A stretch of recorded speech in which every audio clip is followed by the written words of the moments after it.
Hi guys, today I got a quick review for you today. It is for a G-SHOCK watch which I purchased. It's the GA2100 model in all black. So I purchased this because I've been looking for a all black stealthy looking watch which I can wear every day. I've been mainly looking at dive watches and didn't even think to look at G-SHOCK at the time. Until my friend told me about this model, so shout out to my friend Sean. And when I did some research on it, I found that it fits pretty well on small wrists. So I purchased this at my local department store, which they had one in stock. As I'm aware, this model has been quite popular since its release and has been sold out consistently online and on Amazon. So I got lucky and bought it right away when I saw it was in stock at my local department store. So here it is. So I'm not going to go into full details with this watch as there's many reviews on YouTube already, but I just want to show you how well this watch fits on small wrists. And I have a really small wrist at 6 inches, and G-SHOCKs are known to be a big fit, and I've owned several G-SHOCKs and Casios in the past, and they always look oversized on my wrist, so I'm going to show you how this one looks. Alright guys, so here's the GA2100 on my wrist. So I'm just going to show you the back here first. So I have this worn on the 5th loop here on the strap. And as you can see here, this watch actually fits pretty snug. And once again, my wrist is 6 inches. And so due to the thin case here and how the lugs don't overhang on the watch, the GA2100 definitely fits a lot better on small wrists compared to other G-SHOCKs. And I did bring my other ones out just to show you in comparison. So first I'm going to put this side by side with the GL5600.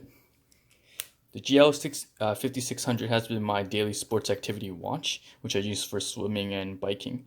And on the side by side comparison, it actually looks like the case is smaller for the GLX5600. But however, because of how the lugs here overhang, the watch actually looks bigger on my wrist compared to the GA2100, the black one which I just purchased. There's a lot of models here, so it's a lot of confusing numbers. So here's the GLX5600 on my wrist. I have this worn on the 4th loop of the strap, which is how I usually like to wear it.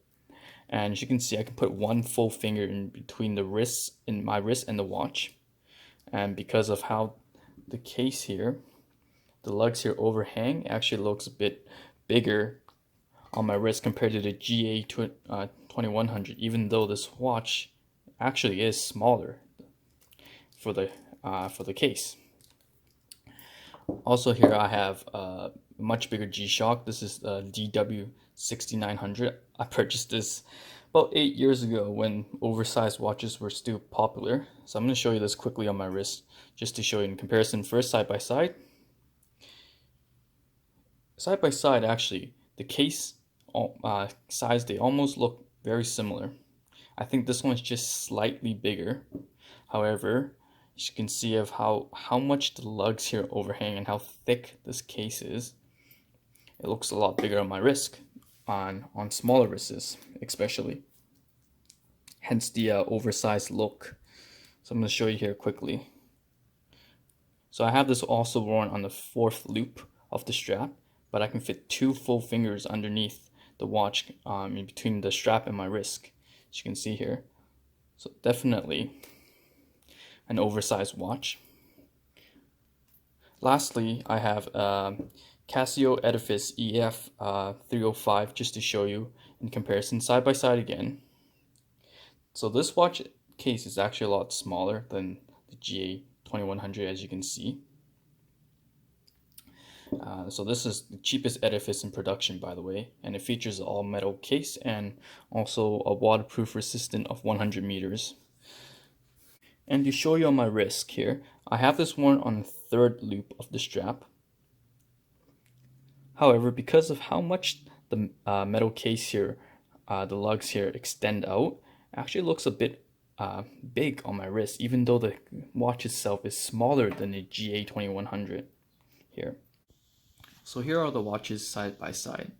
So one complaint I've heard, and I can understand, for this GA-2100 in all black is the visibility, as it can be hard to read the watch, the time, since it has an all black face and dial. Thankfully, it has the light function, as a G-SHOCK should have, which allows me to see the time in digital. Obviously, it has all the other features as well that a G-SHOCK would have, such as timer, stopwatch in real time, and alarm. I forgot to mention, of course, this watch is really popular because of the looks of it, because of the octagon shape. It mimics a Audemars Piguet Royal Oak. And yes, I'm aware of the metal case mod out there, which I will be purchasing and putting on this watch as well. So stay tuned for that video, and that's it for today. Thanks for watching.